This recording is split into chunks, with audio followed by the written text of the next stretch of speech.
শেখ হাসিনা ঝুলছে ফাঁসির দড়িতে, দেখছে হাজার মানুষ। এমনই দৃশ্য ছড়িয়ে পড়েছে সোশ্যাল মিডিয়ায়।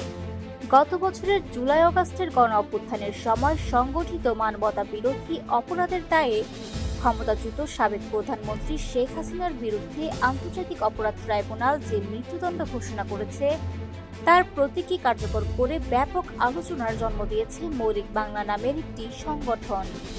সোমবার 17 নভেম্বর সন্ধ্যায় রাজধানীর জাতীয় জাদুঘরের সামনে তারা এই ব্যতিক্রমী মঞ্চায়ন করে। ঘটনাস্থলে দেখা যায় জল্লাদের পোশাক পরা দুজন কর্মী নারীর আকৃতির একটি কুশপুতুলকে ফাঁসির মঞ্চে তুলছেন। পুতুলটির মুখে যুক্ত ছিল শেখ হাসিনার ছবি। এরপর পুতুলটির মুখে কালো কাপড় পরিয়ে পুরো পরিবেশটিকে আদালতের নির্দেশ পালনের দৃশ্যের মতো করে সাজানো হয়। সেখানে এক ব্যক্তিকে ম্যাজিস্ট্রেটের ভূমিকায় রুমাল হাতে দাঁড়িয়ে থাকতে দেখা যায়। নির্দিষ্ট সংকেত হিসেবে রুমাল ছেড়ে দেওয়ার মুহূর্তে জল্লাদ সেজে থাকা দুজন কর্মী কুশপুতুলটিকে ঝুলিয়ে দেয়। এটাই ছিল প্রতীকী ফাঁসির দৃশ্য।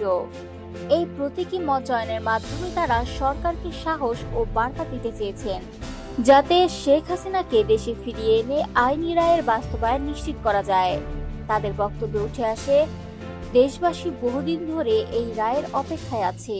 আমরা শুধু দেখিয়েছি রাষ্ট্র চাইলে কিভাবে এই রায় কার্যকর করতে পারে।